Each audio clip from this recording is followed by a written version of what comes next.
사무엘하 12장에 나타난 말씀은 시편 51편과 함께 아주 유명한 그런 말씀입니다. 다윗이 밧세바를 취함으로 인해서 하나님 앞에 벌을 받게 되는 그러한 이야기가 오늘 성경 본문에 나타나는 말씀이죠. 다윗이 우리아를 죽이고 밧세바를 취했을 때에 하나님께서 나단 선지자를 다윗에게 보냅니다. 다윗에게 보내서 하나님께서 이야기를 하나 다윗에게 들려주도록 그에게 지혜를 주시죠. 그래서 나단이 와서 이야기하기를 어떤 부자가 있었습니다. 그에게는 양과 소가 심히 많았는데 그 마을에 가난한 사람이 있었습니다. 그런데 암양 새끼 한 마리를 사서 그 암양 새끼를 그의 자식과 함께 자식처럼 기르고 있는 그런 양입니다. 그런데 손님이 오니까 이 부자가 그 암양 새끼를 잡아다가 그것을 손님에게 대접했습니다 하는 그런 이야기입니다. 그 이야기를 듣고 다윗이 이야기하기를 세상에 그런 놈이 어딨냐 그러면서 마땅히 죽을 자라, 그리고 그것을 4배나 갚아야 된다, 이렇게 이야기할 때 나단이 이야기하기를 바로 그 사람이 당신입니다 하고 이야기를 합니다. 그 이야기를 들은 다윗이 그때서야 자기의 이야기인 줄을 깨닫게 되죠. 나단이 그에게 그 벌에 대한 죄에 대해서 대가를 이야기를 합니다. 이야기하기를 당신이 하나님을 업신여겼기 때문에 하나님께서 이제 당신에게 벌을 내리실 겁니다. 그러면서 그 아이는 반드시 죽을 거고, 당신이 남의 아내를 그렇게 빼앗았으니까 당신의 아내들도 백주에 다른 사람이 동침하는 일이 일어나게 될 겁니다 하는 그런 이야기죠. 그리고 결국에는 아이는 죽고 다윗이 그 아이로 인해서 하나님 앞에 심히 금식하고 기도했는데 결국 아이가 죽고 나자 다시 하나님께 경배했다 하는 그런 이야기와 함께 하나님께서 은혜를 베풀어 주셔서 솔로몬이라는 아이를 밧세바에게 주고 그리고 랍바를 점령했다 하는 이야기가 바로 이 12장에 나타나는 이런 말씀입니다. 오늘 나타나는 이 말씀 속에서 우리는 또 몇 가지 다시 생각하는 그런 말씀이 있습니다. 그 말씀 가운데 가장 첫 번째가 자화상이라는 거죠. 내 모습은 어떤 모습인가? 오늘 성경 본문에 나타난 말씀은 7절 말씀에 나단이 다윗에게 이르되 당신이 그 사람이라, 이렇게 이야기하는 당신이 그 사람입니다. 그렇습니다. 그 사람, 그게 바로 자기의 자화상이죠. 나는 아니야, 이게 아니라 거울을 보고 내가 아니야 이렇게 생각하는 것이 아니라 거울을 보고 이게 내 모습이구나, 이게 나구나, 이렇게 깨닫는 자화상. 네덜란드 화가 가운데 렘브란트라는 사람이 유명한 화가죠. 그 렘브란트는 자화상을 그리는데 유명한 화가입니다. 그래서 그가 그린 그림들 속에는 자기 얼굴들이 있습니다. 그래서 자기 얼굴들이 있는데 순교자에 대한 그 그림을 그릴 때 순교자 스데반의 그림을 그립니다. 순교자 스데반의 그림을 그리는데 그 그림 속에 돌을 두고 성난 모습을 하고 있는 사람들 가운데 한 사람이 누구냐면 자기 얼굴이에요. 자기 얼굴. 빌라도의 법정에 대한 그림에 나오는 빌라도의 법정에 사람들이 그 빌라도의 법정에서 화를 내고 소리를 지르는 그 사람들, 곧 예수를 죽여야 된다라고 소리를 지르는 사람 중에 한 사람이 누구냐면 자기 얼굴이에요. 돌아온 탕자에 대한 그림에서는 그 탕자의 얼굴이 누구냐면 자기예요. 그러니까 이 렘브란트는 이 사람이 나도 거기 있었습니다. 이 그림을 잘 그리는 사람이죠. 나도 거기 있었습니다. 그렇습니다. 이게 자화상입니다. 바로 그 사람이 납니다. 나도 거기 있었습니다. 이것이 우리의 모습이어야 되는 거죠. 그러니까 결국 우리의 삶이 나 자신을 보는 그런 모습인데 성경을 왜 읽습니까? 성경을 읽는 이유 중에 하나가 자화상을 보는 거거든요. 성경을 읽으면서 우리는 우리의 드러나는 속살을 한마디로 다 하나님 앞에 드러내는 거죠. 아, 내가 바로 그 사람입니다. 내가 바로 그 죄인입니다. 그런데 우리의 보편적인 신앙은 어떻습니까? 우리의 보편적인 신앙은 나는 아니지요. 바로 이겁니다. 가룟 유다가 예수님께서 이 그릇에 손을 얹는 사람이 나를 파는 사람이다. 이렇게 이야기할 때 나는 아니죠. 그래서 우리는 스스로 교회 와서 도덕적인 채 하는 거죠. 종교적인 채 하는 거죠. 그러면서 나는 아니죠. 나는 죄인이 아니라고 생각하는 거예요. 근데 문제는 뭡니까? 나는 죄인이 아니죠 라고 생각하는 그 순간 우리는 실제적으로 죄 용서함을 받지 않았는데 죄 용서함을 받은 것처럼 생각하는 거죠. 착각이죠, 착각. 그러니까 오늘날 우리의 신앙생활이 이런 착각 속에 스스로 빠져서 신앙생활합니다. 내가 교회 목사니까, 내가 교회 장로니까, 내가 교회 권사니까, 난 교회 오래 다녔으니까 나는 아니죠, 나는 괜찮죠 라고 생각하는 그러한 일들. 오늘 여기 성경 본문에 나타나는 말씀이 바로 그거죠. 다윗이 나는 아니죠. 그 사람 나쁜 놈이죠. 죽어야 될 사람이죠. 이렇게 이야기하지만 하나님께서 말씀할 때에 당신이 그 사람입니다. 이렇게 이야기하는 바로 이 말씀입니다. 또 하나 우리가 말씀 속에서 생각하게 되는 것은 오늘 13절에 나타난 말씀을 보면 다윗이 나단에게 이르되 내가 여호와께 죄를 범하였노라 하매 나단이 다윗에게 말하되 여호와께서도 당신의 죄를 사하셨나니 당신이 죽지 아니하려니와. 여기 말씀 가운데 내가 여호와께 범죄하였노라 하는 말씀입니다. 내가 여호와께 범죄하였다. 이것을 이야기할 때 무엇라고 이야기하느냐? 내가 여호와께 범죄하였다. 이게 머리인지 가슴인지의 이야기라는 거예요. 많은 사람들이 인정하죠. 인정. 그런데 인정하는 게 무엇을 인정합니까? 죄를 인정합니다. 머리로. 그런데 머리로 죄를 인정할 때에 머리가 슬퍼집니까? 머리는 슬퍼지지 않는다는 거예요. 죄를 가슴으로 인정할 때 슬퍼지는 거지, 죄를 가슴으로 인정할 때 애통해지는 거지, 머리로 죄를 인정하는 것은 결코 슬퍼지지 않는다는 거예요. 머리로 죄를 인정하는 사람들에 대해서 무엇 하고 이야기하느냐면 좋은 신앙인일 수는 있다는 거예요. 그러나 위대한 신앙인은 되지 않는다는 거예요. 왜 다윗을 위대하다고 이야기합니까? 다윗을 위대하다고 이야기하는 것은 다윗이 머리로 인정하는 게 아니에요.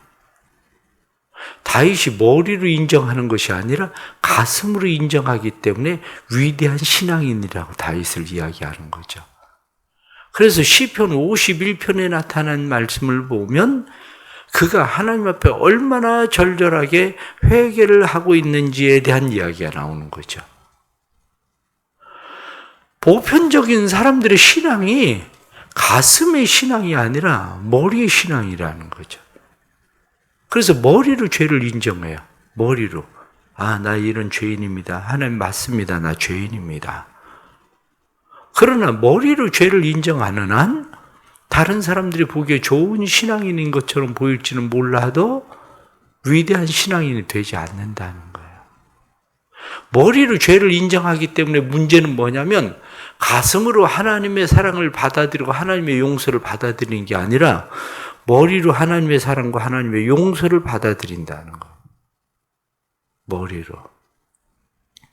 결국 우리가 머리로 하는 신앙생활인지 아니면 가슴으로 하는 신앙생활인지 바로 이 문제입니다.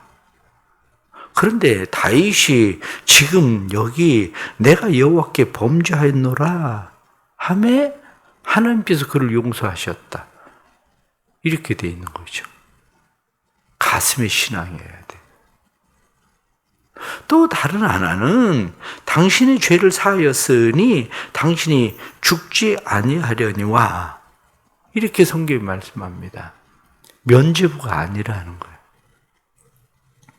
사람들은 하나님이 우리를 용서하신다는 사실에 대해서 면죄부를 받은 듯하시게 생각을 하는 거죠.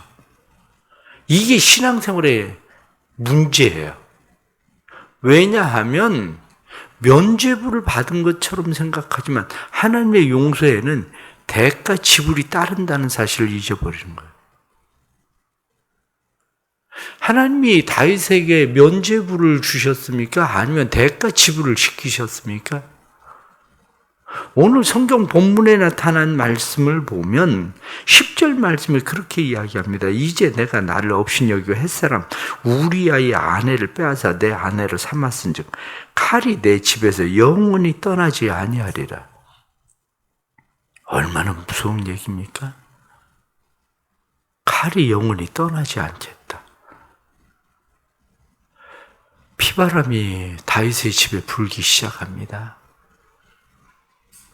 그런데 왜 이 피바람이 부는지 다윗이 모르고 있습니까? 그 이후에 다윗이 알거든요. 왜 이 피바람이 부는지. 왜 압살롬이 자기 형 암논을 쳐 죽이는지. 왕권의 문제 때문에 그 아들들이 서로 쳐 죽이는지 모르는 게 아니에요. 문제는 우리가 그걸 모른다는 거죠. 지금 내게 일어나고 있는 일들이 왜 그 피바람이, 왜 그 일들이 지금 일어나고 있는지를 모르는 거예요. 아, 내가 예수 믿고 이제 나 용서받았으니까 난 이제 아무 일도 없을까? 천만에요. 그러면 죄를 마음껏 짓고 그냥 회개하면 되게? 그런 쓸데없는 생각을 하니까 문제가 되는 거예요. 그러니까 죄가 반복되는 거고요. 면죄부를 주지 않아요. 오늘 성경 그 뒤에 나타나는 말씀을 보십시오. 내가 11절 말씀에 내가 너와 내 집에 재앙을 일으키고 내가 내 눈앞에서 내 아내를 빼앗아 내 이웃에게 주리니 그 사람들이 내 아내들과 더불어 백주에 동침하리라. 내 아내를 빼앗아서 백주에 동침하리라. 그런데 그 아내를 빼앗아 백주에 동침하는 녀석이 그 아들이라는 거 16장에 가면 이제 나오죠. 아들이 그 아버지의 후궁들을 16장 21절 말씀 보면 아버지가 남겨두신 후궁들과 동침하소서. 22절 말씀에 보면 아버지의 후궁들과 더불어 동침하니라. 이게 우연히 일어나는 일입니까? 피바람, 칼, 백주에 일어나는 일들, 이게 우연이냐고요? 우연이 아니라 대가 지불이에요. 대가 지불. 14절에 나타난 말씀은 여호와의 원수가 크게 비방거리를 얻게 하였으니 당신이 낳은 아이는 반드시 죽으리라. 그 아이가 죽지 않아요. 대가 지불입니다. 성경이 말씀하고 있는 것이 면죄부를 제공하는 것이 아니라 너 대가 지불해야 돼. 대가 지불. 그런데 왜 우리는 대가 지불을 하면서 늘 억울하다는 생각을 할까요? 대가 지불을 하면서. 그게 머리로 회개해서 그래요. 가슴으로 회개가 아니라 머리로의 회개. 그런데 그때에도 우리가 해야 되는 일이 뭐냐? 그때에도 해야 되는 일이 하나님 앞에 엎드리는 일이에요. 왜? 다윗이 이야기하잖아요. 혹시 하나님께서, 여호와께서 혹시 아이를 살려줄까 싶어서 내가 그렇게 했다고. 그때 엎드려야 되는 것이 혹시 하나님께서 그래도 뜻을 돌이키실까, 그리고 엎드리는 거예요. 그러면 뜻을 돌이키시는 일들도 일어나요. 그런데 그때 엎드릴 줄 모르고 왜 나한테 이런 일이? 왜 하나님 왜 나한테? 천만에요. 대가지불을 몰라서 그런 거지. 왜 하나님을 무서운 하나님이라고 얘기합니까? 대가지불을 모르면 하나님이 무서운 하나님이라는 걸 모르죠. 대가지불을 모르면. 그런데 대가지불을 알면 하나님이 얼마나 무서운 하나님인지를 알게 되는 거예요. 아이들이 집에서 아버지를 무서워합니까? 무서워하지 않습니까? 요즘 애들은 무서워하지 않아요.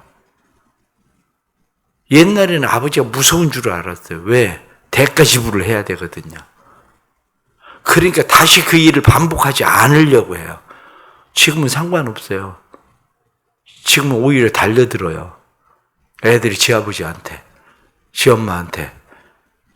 왜? 대가지불을 모르니까. 하나님한테도 마찬가지예요. 대가지불을 모르니까 하나님 앞에 세상 말로 기어드는 거야. 이게 엎드릴 줄을 모르고.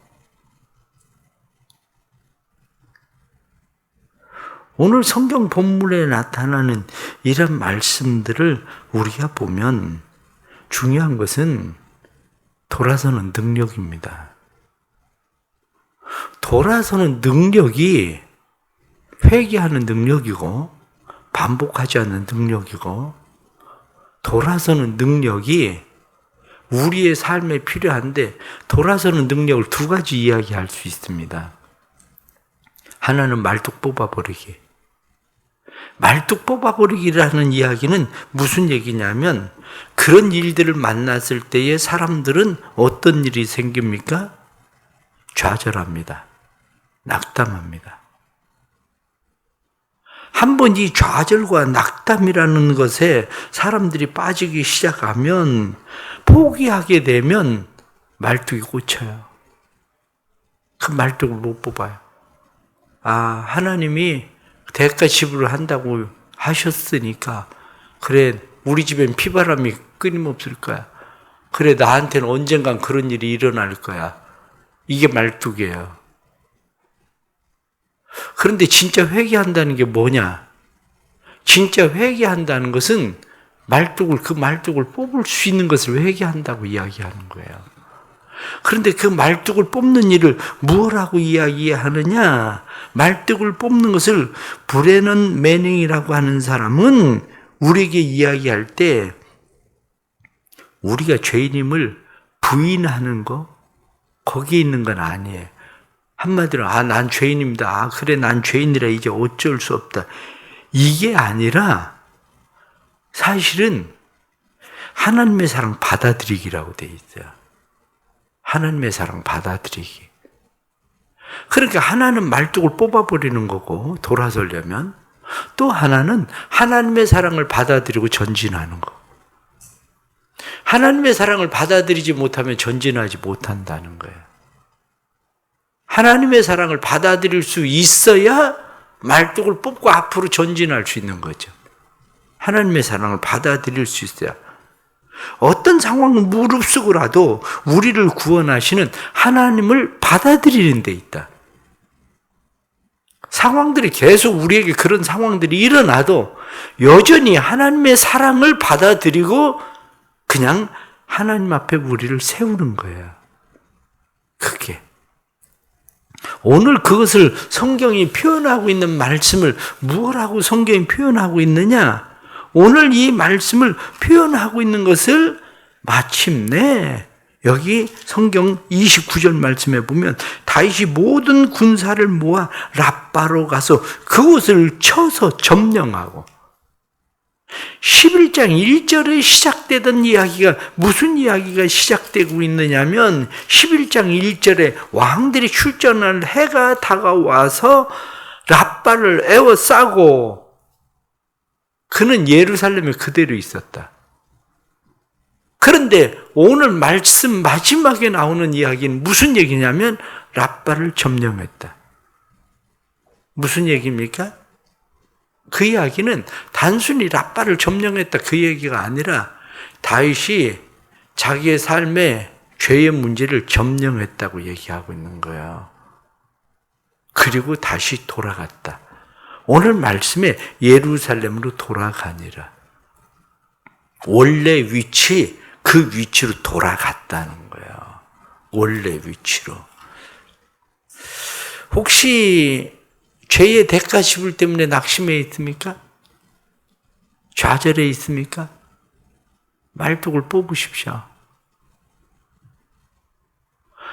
거기에 말뚝을 박지 말고 말뚝을 뽑고 하나님의 사랑을 믿고 다시 예루살렘으로 돌아가듯이 하나님께 돌아가십시오. 왜? 그것이 우리가 살아가는 삶의 신앙의 방식이기 때문입니다. 머리로 하는 신앙이 아니라 우리의 가슴으로 하는 신앙. 오늘 주시는 말씀들이 많은 말씀들을 우리에게 이야기하고 있지만 결국 회복으로 돌아가는 방법은 인정하기입니다.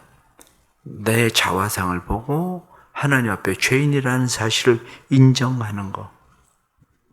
겸손하게 충고를 받아들일 줄 아는 것. 겸손하게 충고를 받아들일 때 머리로 받아들이는 게 아니라 가슴으로 받아들이는 것. 그것뿐만 아니라 대가를 지불할 각오를 하는 것. 대가를 지불할 각오를 하지 않으면 회개가 일어나지 않습니다. 4배나 갚아야 한다. 다윗이 이야기하던 것처럼 죽일 놈이다. 그러나 죽이지 않아도 4배는 갚아야 된다. 이렇게 이야기하는 것처럼 대가 지불에 대한 용기. 이거예요. 그리고 결국에는 말뚝을 뽑아버리는 거죠. 하나님의 사랑을 믿고 하나님에게로 돌아서는 거예요. 예루살렘으로 돌아가니라. 바로 그 말씀처럼 우리의 제 위치로 돌아가는 것. 그것이 우리의 신앙이다. 이렇게 말씀하는 거죠. 또 말씀 속에서 하루를 믿음으로 또 새롭게 출발할 수 있기를 바랍니다. 기도하겠습니다. 하나님 아버지, 삶이 힘들고 어렵대. 우리는 왜 이런 일이 우리에게 일어나는지 알지 못할 때가 많습니다. 그것은 우리의 자화상을 보지 못하기 때문에 우리의 삶에 일어나는 일들이기도 하고, 뿐만 아니라 우리의 삶 속에 그런 일들이 일어나는 것은 우리가 머리로 회개했기 때문에 하나님께서 우리에게 대가 지불을 요구하신다는 사실을 가슴으로 인정하지 않기 때문입니다. 저희들에게 은혜를 베풀어 주시고, 그러나 그러한 일들이 우리의 삶에 일어날 때 좌절하거나 낙심하지 않게 해주시고, 저희들로 하여금 다시 일어서 하나님 앞에 돌아갈 수 있도록 도와주옵소서. 우리에게 중요한 것은 우리가 죄인임을 인정하는 것만이 아니라 우리를 용서하시는